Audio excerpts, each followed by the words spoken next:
so excited to announce that Caffeine and Crime is back here on YouTube. So grab your coffee. I'm gonna have some crime for you every single week of past episodes moving forward to current episodes. I wanted to jump on and do a little bit of an intro for this because, for one, I'm so excited to be back here on YouTube, talk a little bit about why I took a slight break, but also what is to come. I've been working on this project for a long time now, trying to edit as many of these ahead of time so that I can stay up with this and also the podcast.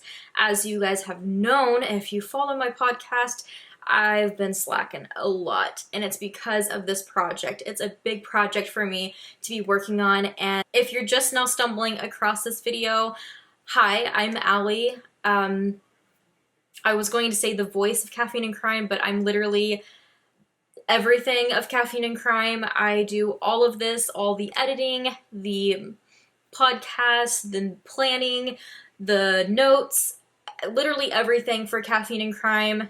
Hi, that's me.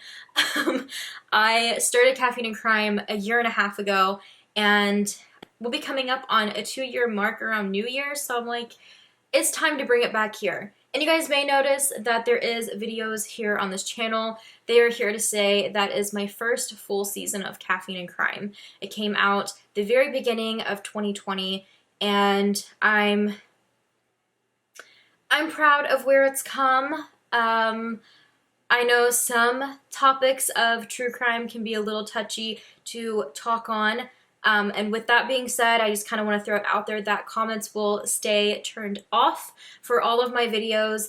Unfortunately, I hate to do that, but what I realized the last time, and which was ultimately the reason why I stopped posting my podcast here on YouTube, was the negativity and just, whoo, how aggressive chat was, and not even just to me, but also to each other. So I was like, okay, I'm turning off all comments, we're done here, and I just kind of put it on the back burner.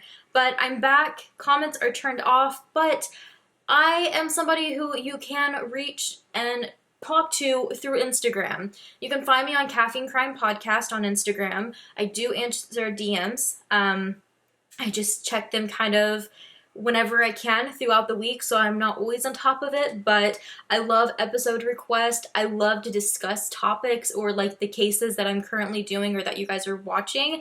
Yeah, I love communicating with you guys, and I try to get back to every single message that I've gotten so far, so yeah, hopefully if you feel a connection here and you like my content, hopefully we can connect and discuss it together. So currently you guys are going to be seeing season 2 of Caffeine and Crime.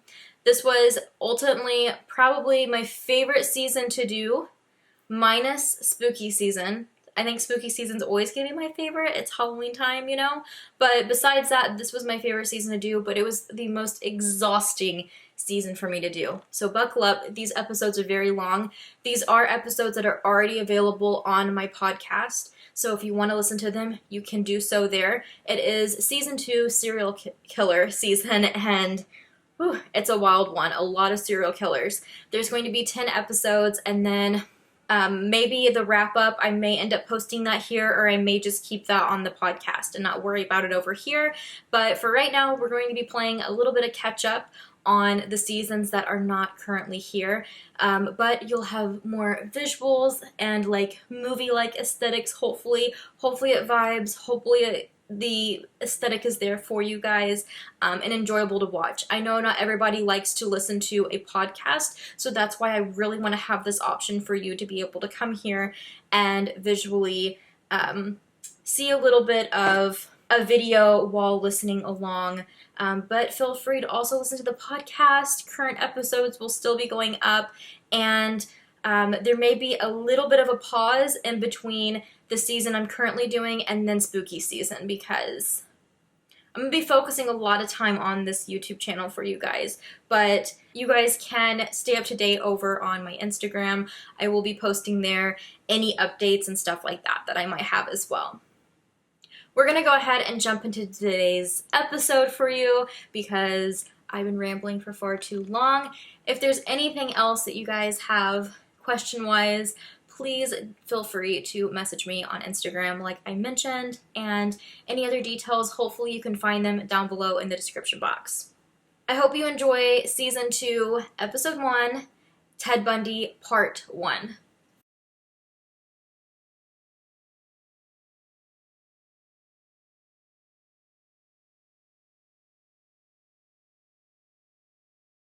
Ted Bundy, Part 1. So Ted was born in Burlington, Vermont, and later moved with his mother to Tacoma, Washington. Ted's dad abandoned him when he was a baby, and once they moved to Tacoma and his mother remarried, he took his stepdad's name. So he was not a Bundy by blood, but his stepdad did adopt him, and that's how he got the name Bundy, which later became a crazy and very well-known name for not great reasons. Ted's mother has stated before that Ted was 5 when she remarried, and she vividly remembers the wedding cake coming out and Ted smashing his hand in the wedding cake. And I don't really know if it was like a ha-ha moment or if it was like a, Ted, you know, why would you do that type of ordeal. But because of that, she always kind of figured that Ted knew that he was adopted by his stepdad. His mother went on to have more children. They were involved in church, Boys and Girl Scouts. They played in their neighborhood with close by neighbor children and were just average kids. Ted did have a speech impediment and was made fun of a lot for that, unfortunately. Kids said because of being made fun of, it kind of felt like he became somewhat of a loner sometimes, and he would just do weird things. He was the kid that would like to hide for a while and then jump out and really give somebody a scare. And to me, when people say like that's like a thing, like they think like that's something that showed what kind of person he was going to be, it's just weird to me. But this is where it gets kind of dark and not what you would expect. He would dig these pits out in these woods that him and his childhood friends from the neighborhood would play around. And he would dig this big pit out in the ground, and then he would sharpen sticks, stick them down in this pit to where they're like pointing up, like a booby trap kind of ordeal. And then he would lay all of these leaves and stuff over it for a kid to be running by and to fall into it. And unfortunately, a little girl did fall into it at one point and sliced her leg completely like up and had to have stitches. It's crazy because you have to think about the time it took for him to, for one, dig a big pit, sharpen that many sticks to stick down in there, and then to cover it all up to where somebody couldn't tell that it was there. That took a lot of time and effort. And that to me is a lot more strange than what a lot of people talked about of him jumping out and scaring people. To me, like these traps, like those were a lot more intense in my book. Going on from there in high school, he wanted to be president. He wanted to hang with the guys from the football team and track team and went skiing with them on the weekends, saying he was just one of the boys. He wasn't very athletic though, and wasn't top of his class, so he started to become somewhat of a loner again, and he never really dated anyone in high school. I do have notes here that in 1966, Ted went to Washington State University and was a likable and very kind person. He got an undergraduate degree in psychology and also started up a relationship with Diane Edwards. This was his first girlfriend that he spent a lot of time with. In 1969, Ted met Elizabeth Cloffer. It was October of 1969, and they were at a bar. I want to mention here that during my Ted Bundy parts, you guys are going to hear me talk about Liz a lot. I feel like she is a key person in this story that honestly was not talked about a lot in certain docuseries, or even back when everything went down with Ted Bundy, you rarely heard about Liz. I definitely want to mention some really good docuseries and different things like that I will mention throughout this. There is, of course, the newer Ted Bundy movie, which I honestly didn't think was that bad. I felt like it did a good job of portraying the story without being too crazy aggressive, and without a lot of people were afraid that they were going to, you know, fantasize about Ted Bundy in that type of way with Zac Efron playing him. But I feel like I didn't get that from him whatsoever. I felt like it was portrayed pretty well. But I can say there's also the Ted Bundy tapes, which are super interesting. Storyline of it, I will get into later. I'm a little, like, pissed at some of it. Like, some of it is just, ugh. But what I can say about it is I did get a lot of info there. It's literally tapes of Ted Bundy. So you actually get to hear some of the story from him and more about himself. And it's a very interesting docuseries for sure. I would definitely recommend it. But I did find out from watching it that some of the timelines are a little bit off. And some of the people in it definitely want to portray as looking better in the situation about how they found everything out. And I'm going to get more into that when I wrap this whole thing up, because I probably will have a lot more to say by then. But I just wanted to say that that is a really good one. But Liz also has written a book. It is called The Phantom Prince, My Life with Ted Bundy. And it was a very interesting read. I really enjoyed reading from her perspective. A lot of my notes I wrote down in her perspective because I felt like they pieced the story together so well, and they really showed you all the different sides of who Ted really was. And so I thought that that would be the perfect outlet for me to talk about, but definitely leaving out so much stuff for whoever wants to pick up that book and read it too, because Liz was just definitely a key person in this. I'm not going to sit here and say that, you know, I think Liz did everything right, because I don't, but I love the strength she has now to come forward and talk about it. She also just recently did a docu-series on Amazon Prime, I believe. I will have all of these in the blog post, but it is an excellent one. You don't just hear from Liz, you also hear from her daughter Molly, who is much older now. She's not a young little girl like she was back when she was around Ted Bundy, with her side of the story. And also you hear from the other women who were involved in this as well. So I kind of wanted to throw that out there. I do want to jump back into this. So he did meet Liz at a bar, and Liz was there with her girlfriend. So Liz had just moved to Seattle. And, you know, her girlfriend said, come on, let's go out. I believe her daughter Molly was staying with a babysitter. So she was out at this bar with her friends, and she said that this man came up to her and asked her to dance. They danced for a few songs, and then she went back to her friends and, you know, we were talking and dancing with them. And she happened to notice Ted sitting by himself over in a booth. And so she walked up to him.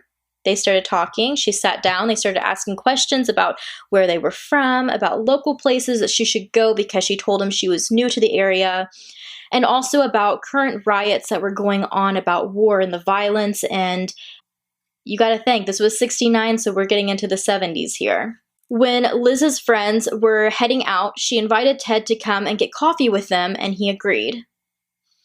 He didn't have a car, so he rode with them. They couldn't find the coffee shop they were looking for because also back at this time, from what I gathered from her book, everyone just kind of drove around no matter if they were completely wasted or not. I know that there's still a lot of people that unfortunately do so, but it was just crazy reading it from somebody's perspective that it just seemed so normal. So her friends decided to go home, and Ted got in the driver's seat because it was Liz's Volkswagen. Now, this is not the infamous Volkswagen. This was Liz's Volkswagen. He drove her to the babysitter's house. They picked up Molly, and he actually scooped Molly up and went and sat in the back of the Volkswagen while Liz drove them home. And when they got home, Ted laid Molly down. I believe she slept on the couch at the time because Liz had just moved there and it was like a one bedroom. She said that Molly slept on the couch. I'm not really sure. That's kind of what I gathered from it. I do not remember exactly how old Molly was. I would say that she was probably like that little bit of a stage between a toddler and a little kid. After carrying her in, Liz was so tired that she told Ted that she just couldn't take him home and asked if he didn't mind staying the night. She said this was something that she typically wouldn't do, but Ted agreed. She remembers falling asleep with him fully clothed next to her. She remembers waking in the middle of the night, and she has seen him kind of like pacing around his house, which to me, I'm just like, this would not be going on anyways. I'm like, I'm too much of like a worrier. I can't just like let stuff like that go, especially with my kids involved. I'm like, no, you know? So all of this while reading it, I was like, what? What? Like, why? Why would you do that? She woke up around 7 a.m. and Ted was bringing her a cup of coffee. Next, he fixed her and Molly breakfast before leaving. Liz spent the day with Molly. She says that Ted kind of wanted to tag along because they were going to go like sightseeing, but she said, no, I want to spend this day with my daughter. So she kindly just played it off like, I'll see you later. Later that night, though, she got a call from Ted and once again talked about their lives. They really just hit it off. That same week, Ted showed up at Liz's work to see her, and then they had dinner together. She just thought that this was like the most charming man coming and meeting her at her work whenever she's getting off and taking her out to dinner. Ted finally got to really meet Molly and talk to her more and confessed he had never been around kids much, but he was great with her. He always read her books and he would do the different voices. He would say the words wrong, and it was like Molly's favorite book, so she knew how they went, and she knew he was messing them up on purpose, so she would giggle and laugh. This particular night, after Molly went to bed, they cleaned up the kitchen, talking more, and he asked her to go away with him for the weekend. She agreed, and he kissed her goodnight. She made plans for Molly, and then that weekend they drove 3 hours to Vancouver and talked about their childhoods and where they grew up. They got closer and closer. They had a nice dinner, drinks, went dancing. They ended the night in their hotel room, and you probably know what happened next. The rest of the weekend, they told each other about previous relationships. They visited more places and headed back on the 3-hour drive home. She said it was never an awkward silence with Ted. She always had something to say, and he always had something to say. Once I got home, Ted started staying the night more and more, dressing before Molly would wake so that she wouldn't know. They got closer and became somewhat of an item, confessing their love for each other, and over the next few months, they would go on with their lives, but now together. They took Molly to places like the zoo and would hold her hands and would swing her up and down until their arms got sore, before ending up back home all bundled together like a family. Ted met Liz in Utah around Christmas that year and met Liz's parents, who automatically hit it off with Ted and loved him. After the trip, Molly stayed behind with her grandparents for an extra week, and Liz got to have some one-on-one time living with Ted. Ted opened up about being illegitimate and the whole story of his dad leaving him. He claimed that he didn't know that the Bundy name was not his and that his dad wasn't his until he was around 14 years old, and he got very emotional confessing this to Liz. She knew that this was a piece of his life that had really hurt him.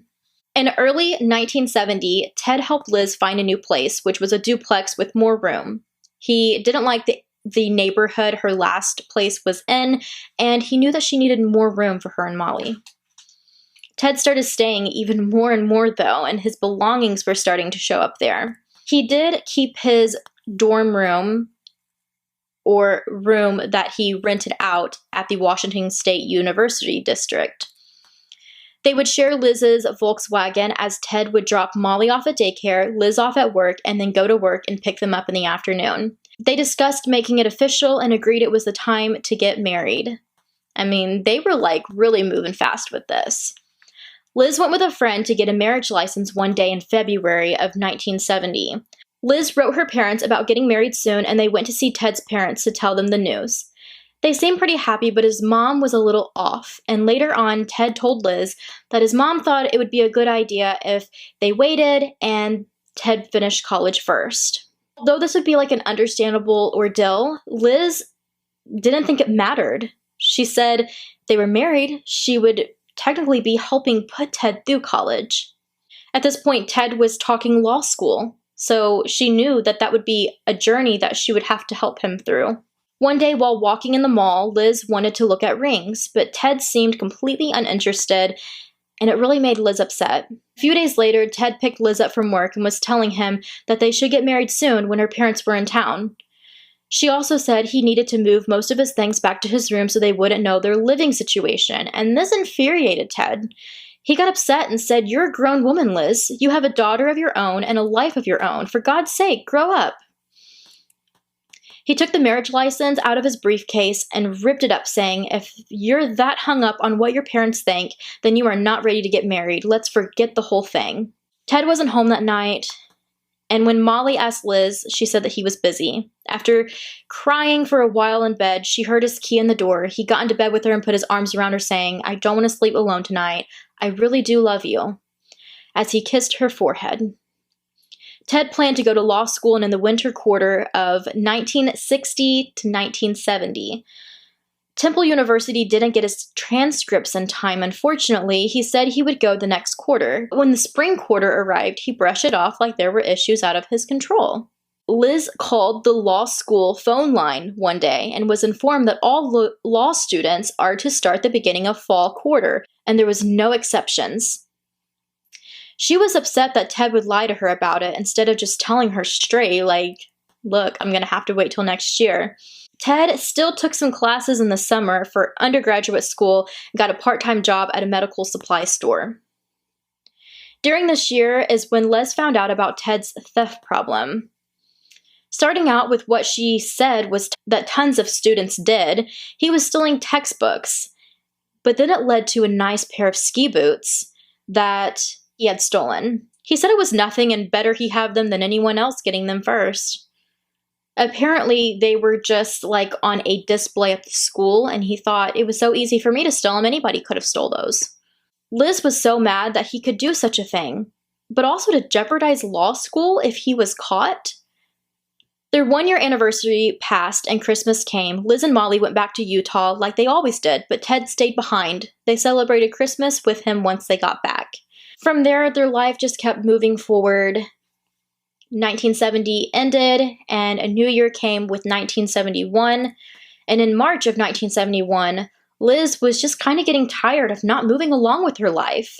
She thought, if me and Ted are going to do this, then we need to do this. We need to get married. She talked to Ted about it and how maybe it was time to see other people if they weren't going to go anywhere with this relationship. And Ted was like, "Okay, whatever about it." And this definitely upset Liz. So Liz went on a date. She recalls it not being a good time, but being surprised when someone told her that she had company. She looked up from the local, hangout place to see Ted standing over by the door glaring at her. She marched over to him and demanded why he was there. He was infuriated and told her she needed to come with him. She said no and finished her date. When she got home, Ted was there pacing back and forth, demanding if that is the life she wanted. She tried once again to explain where she was coming from and that she wasn't waiting around for him until she was 85. He calmed down and said he knew and that he wanted to make her happy and hated seeing her with someone else. In May, Molly turned 5 and Ted helped decorate for her party. He even made her cake. In July, Liz moved to a new apartment closer to the Washington State University district and closer to Ted. Their lives went on like usual until the pattern started to change. With their places being so close, Ted went back to his place a lot of the time. They would eat dinner together just about every single night, and then most nights he went back to his place. Then he stopped showing up for dinner some night. Other nights he would show up unexpectedly. When they would talk about it, Ted explained the stress he had with only having 9 months until he would graduate, and then he had to take the law school admission test, the LSAT, before Christmas. Liz decided to take a night class, and Ted would watch Molly for those nights. That fall, Ted took the LSAT and worried that it wasn't going to be a great score. When the scores came in, he was definitely below the average point that he wanted. He took the LSAT again, and his score was still low. He was devastated but still applied to 6 law schools, Although his score was low, he had great recommendation letters from his professors. His first choice was Hastings College of Law in San Francisco, and his last choice was the University of Utah. In the beginning of 1972, Liz's doctor advised her to go off the pill and let her body have a break from it. Although they were trying to be careful and abstain during her fertile days of the month, Liz started showing signs of early pregnancy. When the doctor confirmed the pregnancy, Liz said she couldn't handle it, so she made the appointment to have an abortion, and she did go through with it. Ted was there for her during the whole thing and took care of her afterwards. Not long afterwards, Ted received his first acceptance letter from Utah. He was so excited, but sent a letter declining the offer while saying all the other acceptances would start rolling in. The other 5 letters came in, and they all were rejection letters. Ted was miserable with himself. He decided another year's worth of work would look good on his record for next year. And in June of 1972, Ted graduated from Washington State University with honors. They threw a party at Liz's place, and his family came to Seattle for it. Ted toasted to Liz for helping him through college since she was supporting him most of it. As a present, Liz got him a yellow raft for the days they would go out to the river as a family. Ted started working full-time at the Harbor View Hospital's mental health center. Liz went away for the 4th of July to visit her family in Utah and left Molly there to spend time with her grandparents that summer. She said she was having a hard time about the abortion and felt lonely. Ted asked her out on a date, and she told him she didn't know because she wasn't feeling very great. Later on in the day, she called and agreed to just go. She wanted to get out of bed, get out of this bad mood, and go out and do something fun. But he confessed to her that he asked someone else out instead. Liz was livid. I mean, anybody would be like, what? The next morning, she showed up at Ted's room, and his landlord let her in since he still wasn't home. She found a note from a girl named Marcy who said she saw him out riding his bike and came by to see him, and also included, "You missed out." Ted arrived at his place, and she was in his bed crying. He told her to stay here and he would be back soon. She went out after him to see him getting into a red sports car, and he yelled he would be back in a minute. Liz was so mad. With tears streaming down her face, she rushed home. Ted showed up a little while after that, running up on foot. She yelled at him and locked herself in the bathroom until he had her friend come over to get her out of the bathroom. Later, when she asked him about Marcy, he said they worked together at the mental health center and had spent the 4th together while she was visiting her parents in Utah. She asked more questions like where they went, and he didn't want to answer. What she finally got out of him hurt her more. He took her out on his new yellow raft that was from Liz. He left, and she didn't hear from him for 2 weeks until he called and asked her out on a date. He confessed his love for her and said being with someone else made him the loneliest he had ever been.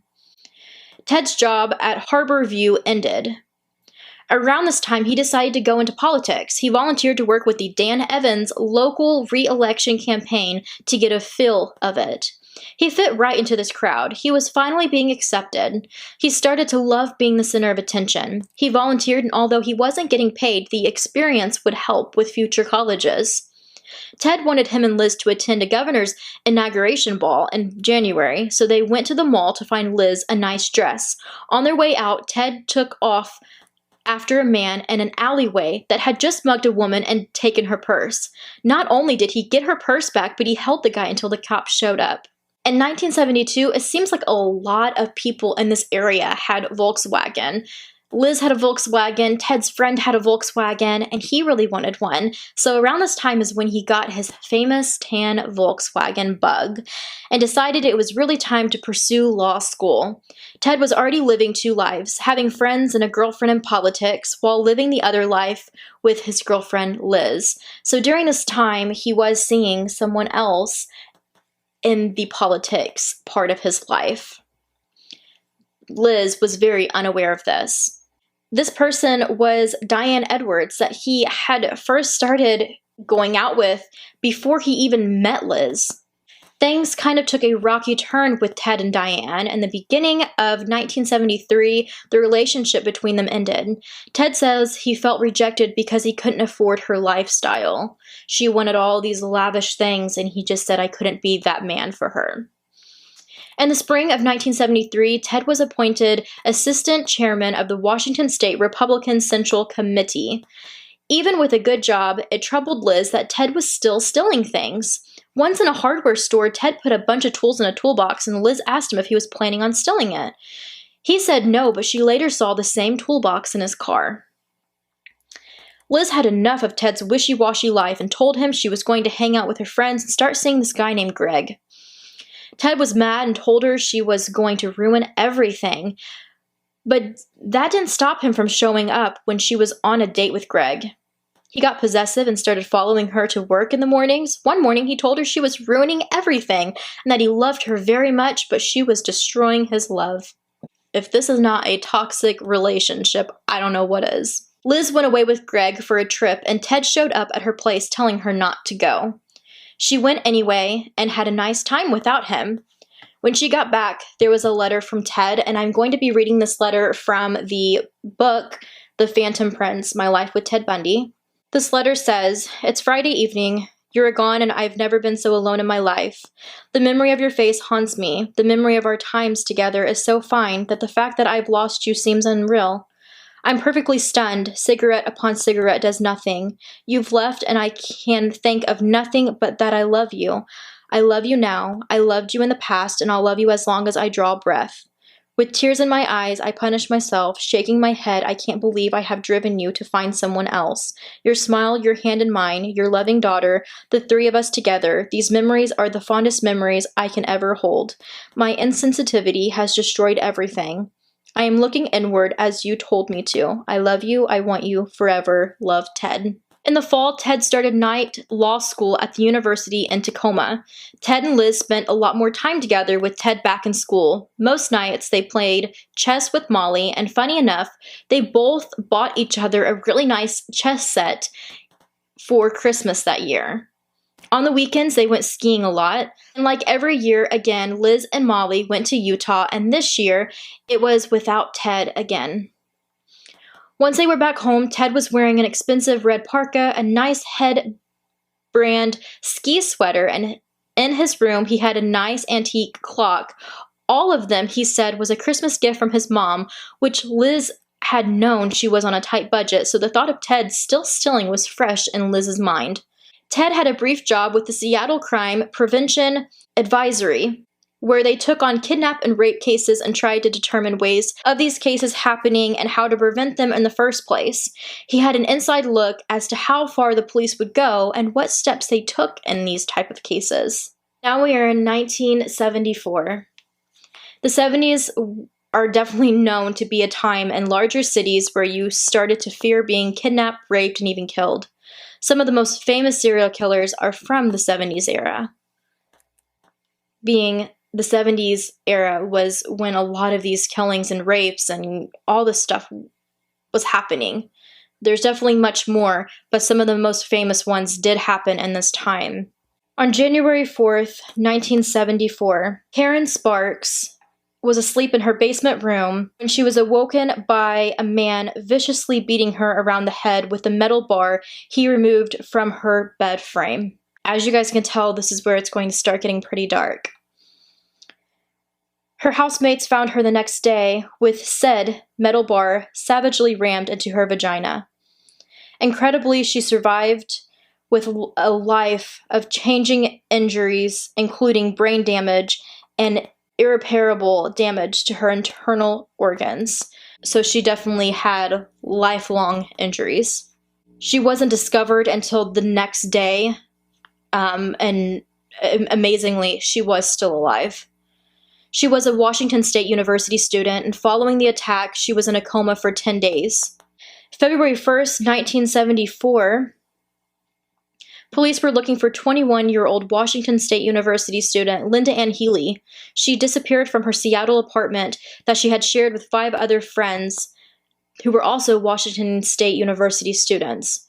It was in the WSU district. She was last seen at 11:30 p.m. She went into her friend's room to talk to her. She was in a good mood, but sleepy, and went to bed around midnight. Linda's 5:30 alarm went off, and when her friend went to turn it off, she realized that Linda wasn't there and her bed was still made up, and Linda had never showed up for work. which was not like her. But work thought maybe she was sick. Friends thought that she was out doing something with someone. But it didn't make any sense because she was a very responsible person. She always let people know where she was going, where she was going to be at. It was published the next day as a missing person and police were looking to locate her. A crime search took place in her bedroom. It was clean and tidy. No signs of a struggle. The only thing that they found in this bedroom when they pulled her bedspread back, there was blood on her pillow, sheets, and more that had seeped into the mattress, but on first glance, they thought it could have even been a nosebleed. But why was her bed made back up? Wouldn't she have changed the sheets? On March 12, 1974, Donna Manson, who was 19, was abducted from the campus of Evergreen State College in Olympia and never found. It's said that Donna had the tendency to go off on her own for a few days at a time, so she was not reported missing for 6 days. In March one day, Liz came home from a weekend of skiing with friends and found Ted in her house crying and upset. He said he was doing badly in law school and decided to drop out.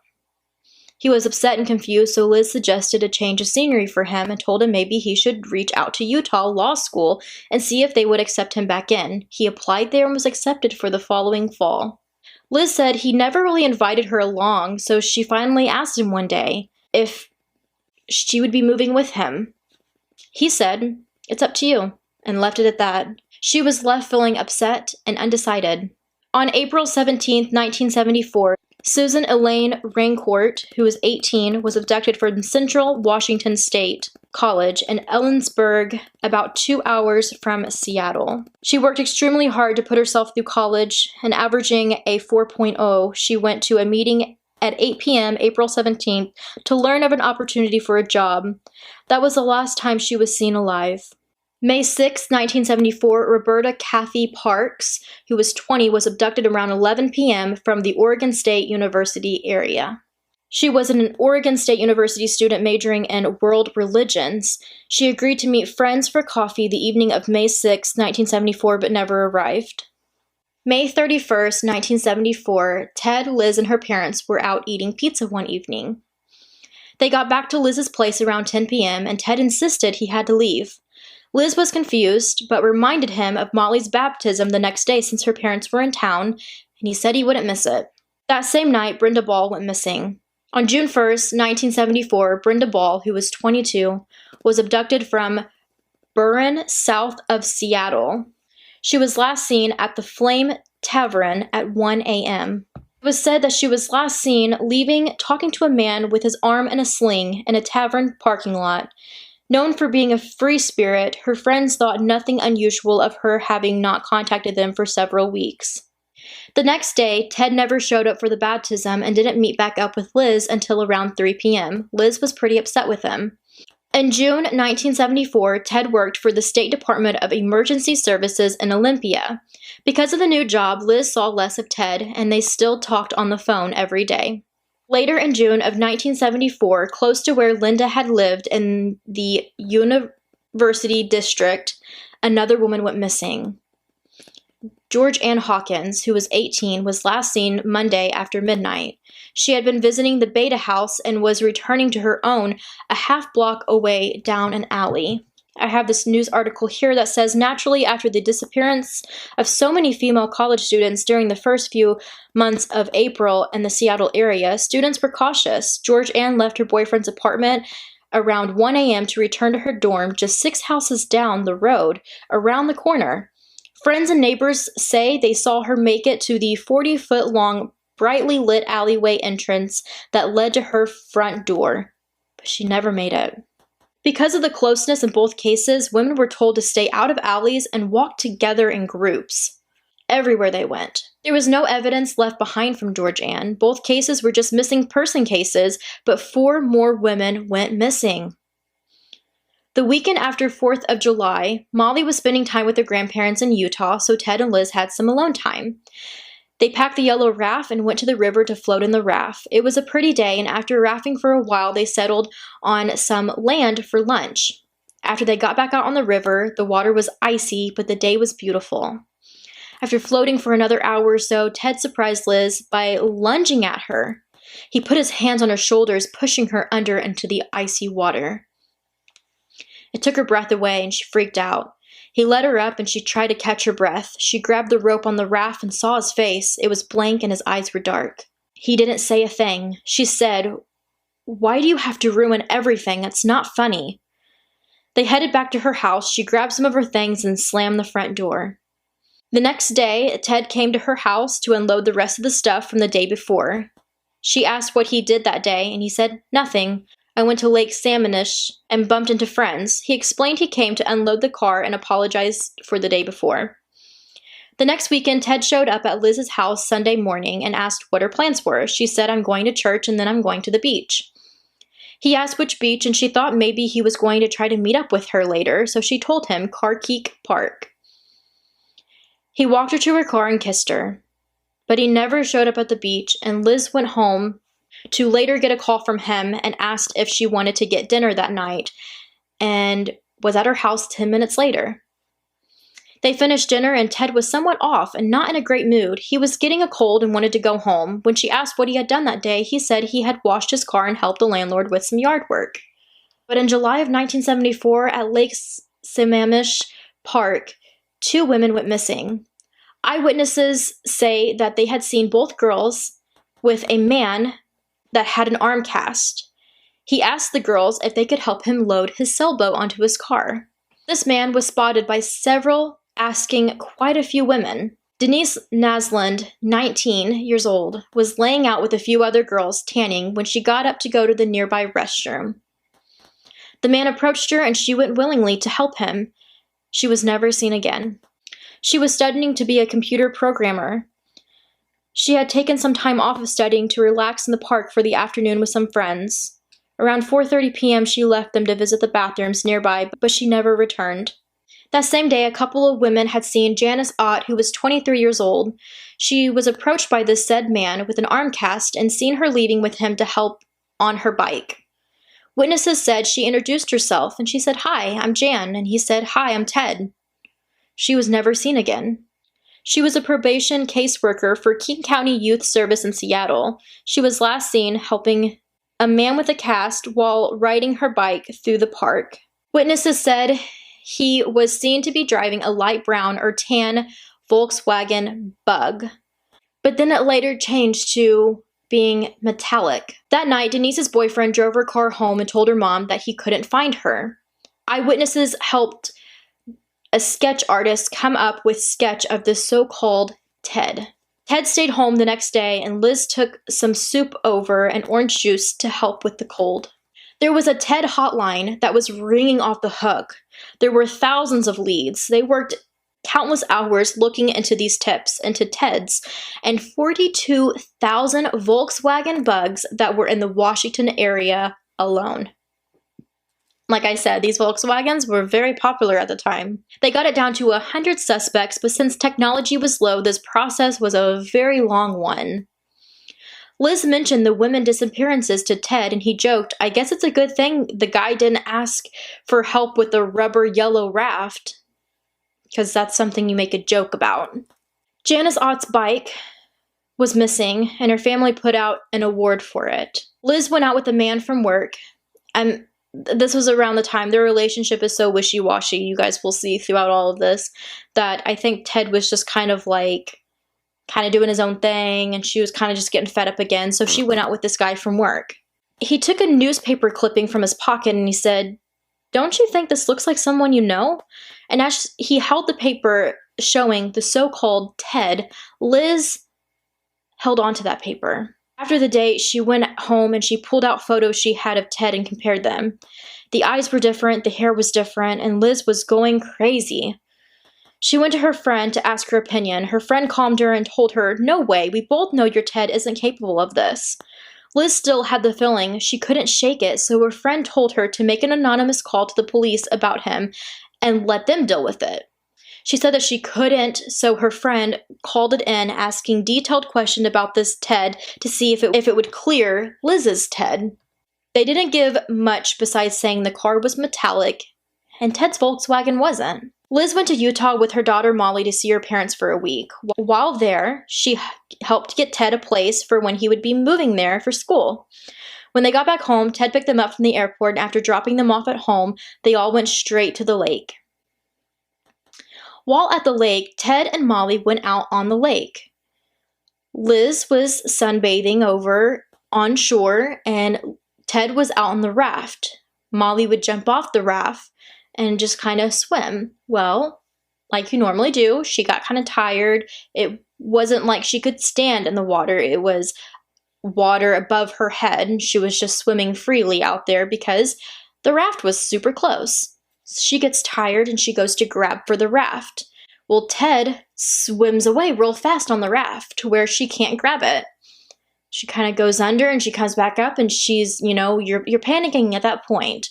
If you've ever, been out in the water swimming and stuff and you think, oh my gosh, I'm so exhausted, you kind of just get that feeling. Or when you're in the ocean swimming and the waves keep hitting, you're like, oh my gosh, this is more tiring than what I thought it was going to be.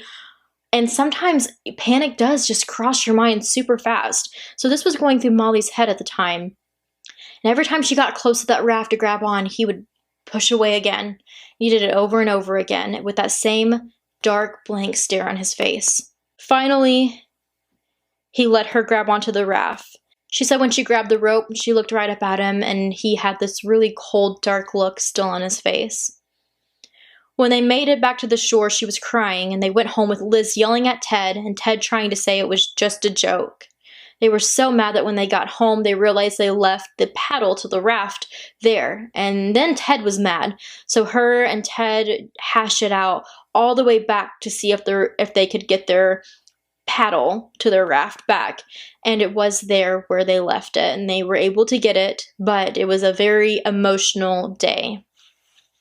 Something that definitely still sticks out to them this day about Ted. A few days later, Liz and Molly went to Ted's place and noticed he had a lot of new things, like a TV, a typewriter, and other things. Liz yelled at him that he was a thief, and he grabbed her arm and said, "If you ever tell anyone about this, I'll break your fucking neck." He later came to her place crying and apologizing. Again, definitely toxic relationship. On August 8, 1974, Liz read the news article on George Ann Hawkins and about what eyewitnesses had seen. She went to a payphone to call it in. She could no longer hold it in and thinking that she was just crazy. The call came in from a frightened girl saying she was concerned about her boyfriend. They said they needed to talk to her in person, and she hung up. Days later, Liz called Ted to make sure he was at work, and then she went to his place to look for anything at this point.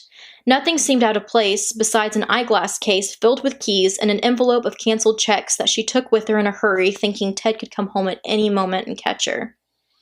She went through them and only two stuck out, a rental outfit and a surplus store purchase. Sunday before Ted left for Utah, Liz and Molly went to his place to see him, but he was behind in work, so Molly watched TV while Liz helped type on the typewriter while Ted spoke and told her what to do for one of his essays.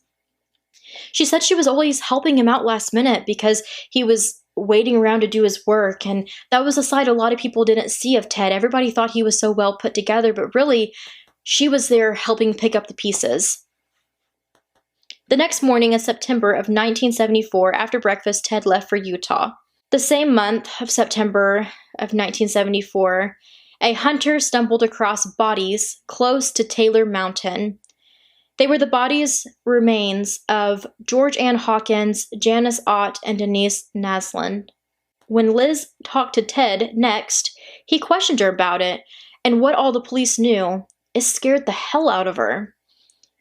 Ted started going to the Mormon church and was also baptized during this time. He was going to church meetings and attending regular services, and on October 18, 1974, a police chief's daughter, Melissa Smith, who was 17, went out to eat dinner with a friend one evening and then left for home.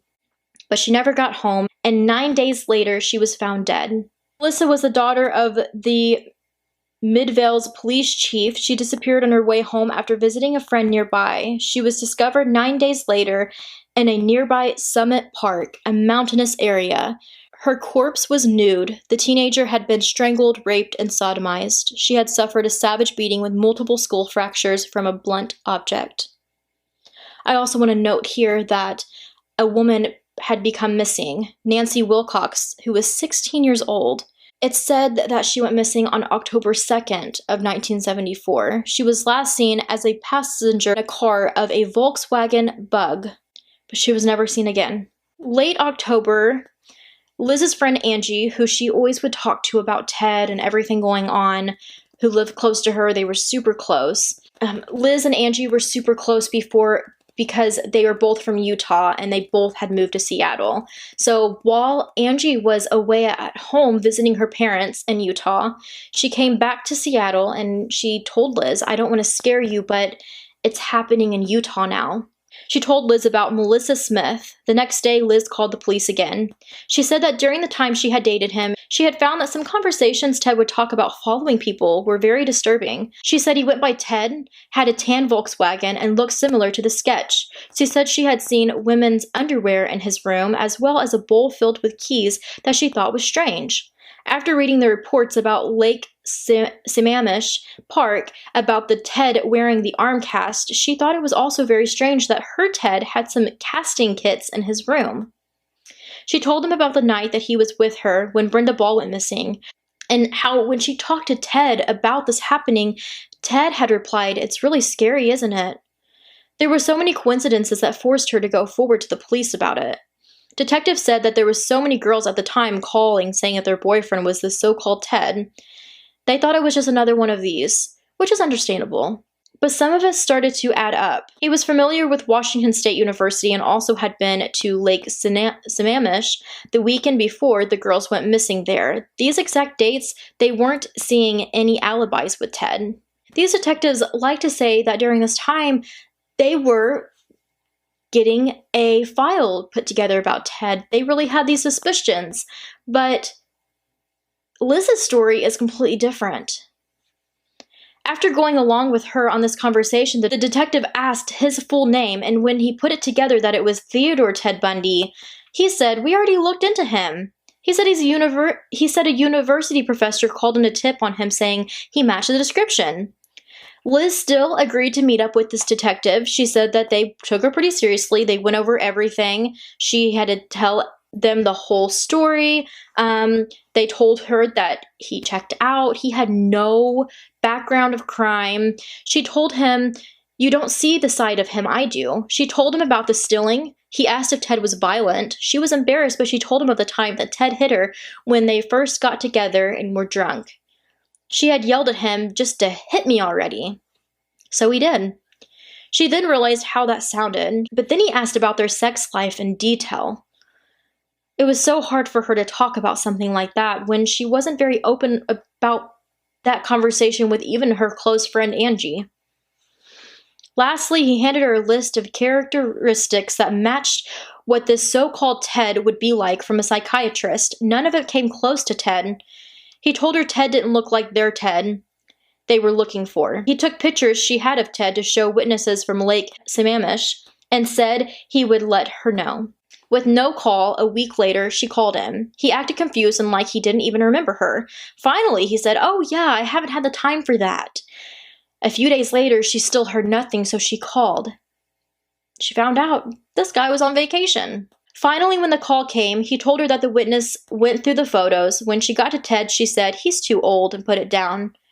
Liz asked, "What does that mean?" And he replied, "I don't know what that means for you, but to me it means I'm going to put Ted Bundy in my Done It Twice file and file him away." Now, you don't see that comment in the docuseries, but I without a doubt know that some detectives and officers are like this in situations, and whether they felt girl is just trying to get some fame out of this, or she's trying to get back at her boyfriend, or whatever the case may be, I felt like she was handled very unprofessionally. No more women were going missing in Seattle, so there was no other leads in that area. Everyone was kind of just waiting for something to happen next at this point. On October 31st, 1974, Laura Amy, 17 years old, vanished and was later found on Thanksgiving Day in the mountains. Laura had been at a cafe Halloween night, but left alone around midnight. She was never seen alive again. Her body was found nude near a river in the Wasatch Mountains, strangled and beaten. She had been sexually assaulted. On November 8th, 1974, Carol DeRanch, who was 18 years old, went to a mall. It was just her local mall. She went here all the time. She said that while she was in the mall, she was looking at a bookstore and a man came up to her and said he was a police officer. He was polite and said someone had tried breaking into her car and asked if she would come look to file a report. So they went to her car. She said, "Nothing is missing." He said, "We're holding this guy at the station. Can you ride over to file the complaint?" She then asked to see identification because she said she just felt very strange about this man. He said yes and showed her his badge. She thought that it was odd that she could smell alcohol faintly on him and the fact that he was driving a Volkswagen, but thought maybe he was undercover and agreed to go with him. She got in the car. He headed down the road and then pulled the car over onto the side of the road by an elementary school. She demanded what he was doing and he grabbed her arm and put a handcuff on. She saw her life flash before her eyes. He pulled a gun out and said, "I'll blow your head off." As scared as she was, she still managed to grab the door handle and escape. He ran after her as they struggled. He had a crowbar that he tried to hit her with, and he hit her. Her hand and her arm took most of the hits. A car happened to drive by, and she just threw herself out into its way that they had to stop, and was able to open that door, and she jumped in and begged them to take her to the police station. 4 hours later, Deborah Kent, 17 years old, left to play at her high school to pick up her brother from the skating rink that her father asked her to do. She never got to her car, and in the same parking lot where she was abducted, a handcuff key was found, and that key fit the handcuffs worn by Carol DeRanch. Deborah Kent was never seen again. Liz called the same detective to beg him to look into the Utah cases. Christmas was coming up, and she was terrified of going home to Utah like she normally did to see her parents. Ted would be there. What if he found out she knew? Would he kill her too? That is where I'm going to be ending this part 1 for you guys. I hope you guys will bear with me, and these episodes are going to be rather long, so I'd rather just give you guys them in parts. And I will be posting some content over on @Caffeine Crime podcast on Instagram if you guys want to follow along there. And the next episode, part 2, which will be the last part of this, will be next week. And there is a lot to cover. We have a little bit more of 1974, and then we're moving on to literally the rest of the whole story. So it's probably going to be a pretty long part 2. I didn't even think that this part was going to be as long as it is. So I'm going to be talking your guys' heads off this season. So I hope you guys are ready for it. Like always, let me know what you think over at Caffeine Crime Podcast. I would love to know your thoughts. Make sure you check out the blog with photos, updates, and any other links that I talked about in this podcast. But I do appreciate all my listeners. You guys are amazing. Let me know what you guys think. I already have my whole season planned out, but if you guys can leave some guesses of what serial killers you guys think I'm going to talk about, you can do that over at my Instagram as well. And lastly, if you guys have not left me a rating yet on Apple or whatever platform you're on, if you're able to do so, I would love to hear from you. Give me a rating. Let me know what you think of my podcast. And please no hate. But thank you guys so much for listening. And I will see you guys next week with Season 2, Episode 2 of Ted Bundy Part 2.